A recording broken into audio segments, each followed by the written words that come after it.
The rain poured heavily that morning. The kind of rain that seemed to wash away not just dust, but memories. Memories of pain, of regret, of promises broken. In the middle of a busy city street, a little girl, no more than 6 years old, stood helplessly at the roadside. Her small hands clutched a worn-out paper bag soaked from the rain. Inside it, a few pieces of bread and a bottle of medicine, her mother's only hope for the day. Her name was Maya. Her eyes sparkled with innocence, but beneath them lay a sadness no child should ever carry. She waved her hand at every passing car, whispering softly, "Taxi, please, please stop." But the city was too busy to notice a drenched little girl with trembling lips. Then, out of nowhere, a sleek black car slowed down. It was a luxurious vehicle, the kind of car that never stopped in this part of town. The door opened slightly, and before the driver could react, Maya rushed toward it. "Taxi! Please wait!" she cried, jumping inside with tiny wet feet. The man behind the wheel frowned in confusion. He wasn't a taxi driver. He was Ethan Cole, the powerful CEO of Cole Industries, a man whose name appeared daily on business headlines. Cold, calculated, untouchable. But in that moment, something in his heart shifted. "Hey, what are you doing?" he asked firmly. Maya looked up, her voice trembling. "Please, sir, I need to go home. My mommy's waiting. She's sick, and I got her medicine." Ethan paused. He could have shouted. He could have called security. But instead, he just sighed, deeply, and said softly, "Where do you live, little one?"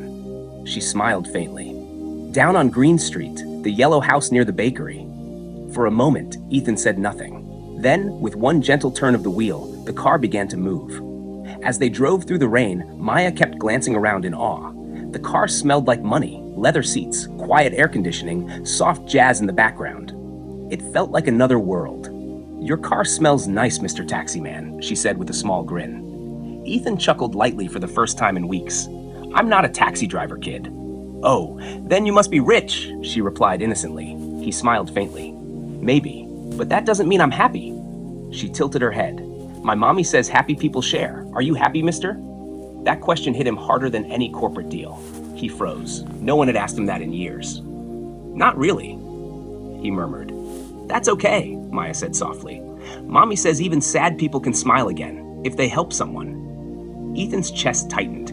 He didn't know why, but this little girl, this total stranger, was melting through the walls he'd built for years. He stole a glance at her through the mirror. Something about her eyes, her gentle tone, felt hauntingly familiar. Then he noticed something. On her wrist was a small silver bracelet, engraved with two simple letters, MC. His eyes widened. He knew that bracelet. He had given one just like it to Claire, years ago, the only woman he ever truly loved. He felt his pulse quicken. Where did you get that bracelet?" he asked quietly. "Oh, this?" Maya lifted it proudly. "Mommy gave it to me. She said it belonged to someone very special." Ethan's fingers tightened around the steering wheel. For a moment, he forgot how to breathe. It couldn't be. It just couldn't. As they turned down Green Street, the rain began to fade. Maya's excitement grew.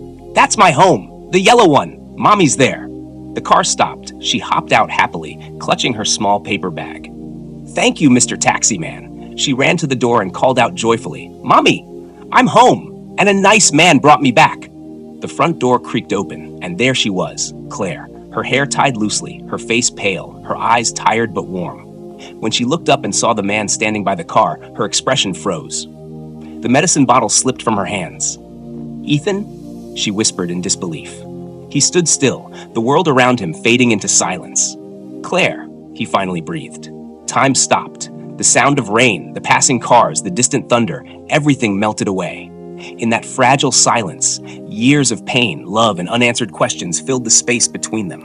He walked closer, slowly, afraid that if he blinked, she'd disappear. Her eyes shimmered with tears. She hadn't seen him since the day he walked away, chasing success, leaving behind the woman who loved him, and now, a little girl who might just be his. Ethan stood frozen at the doorway. The woman before him, the one he thought he'd lost forever, was real. And the child who called her mommy might just be his own blood.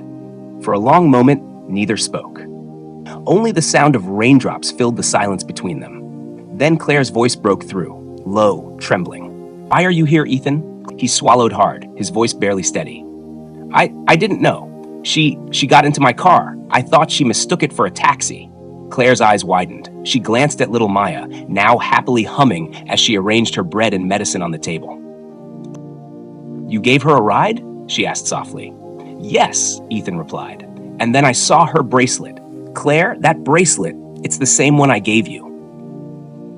Her breath caught. She looked down, clutching her hands together. "You remember that?" "I never forgot," Ethan said quietly. "I thought you moved on." She let out a bitter, shaky laugh. "Moved on? Ethan, you left. You wanted your empire more than anything else. I begged you to stay, and you walked away." Ethan's jaw tightened. Regret shadowed his face. "I was young. Stupid. I thought love could wait. And I thought you'd come back," she whispered. "When I found out I was pregnant, I couldn't reach you. Your number changed. Your company said you were overseas, so I raised her alone." Ethan froze. His world stopped spinning. "Pregnant?" His voice broke. "You mean, Maya is..." She nodded slowly. "Your daughter." Soft gas strings swell. He stepped back, unable to breathe.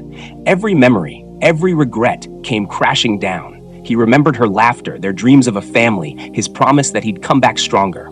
But life had a cruel sense of timing. "I missed 6 years of her life," he whispered.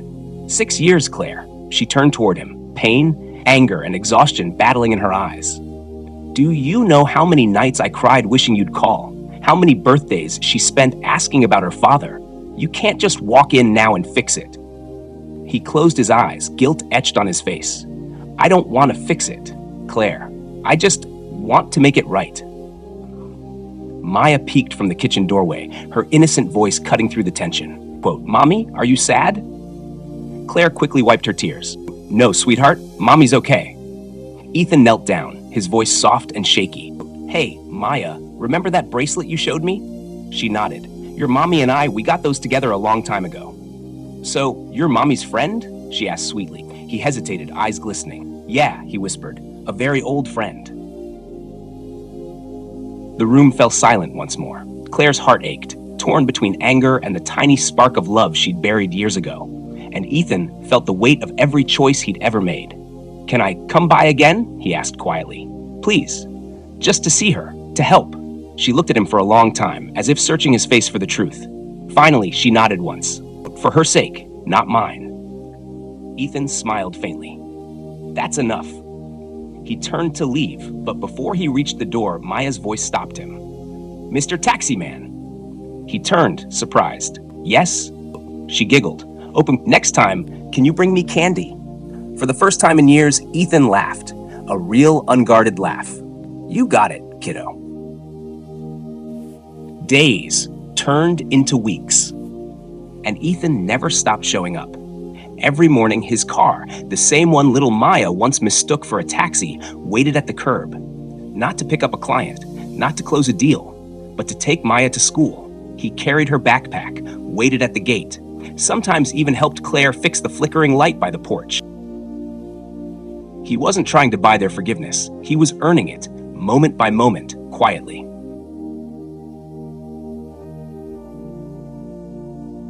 "Mommy, can Mr. Ethan come play?"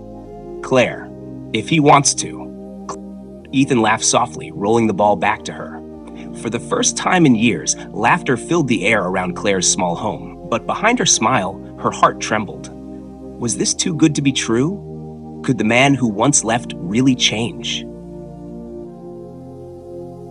That night, as Maya slept, Claire found Ethan sitting on the porch steps, staring at the stars. "You're quiet tonight. I keep thinking how many nights I wasted chasing money when all I needed was right here." He turned toward her, eyes heavy with regret. "Claire, I know I can't undo the past, but I want to be part of her future and yours if you'll let me."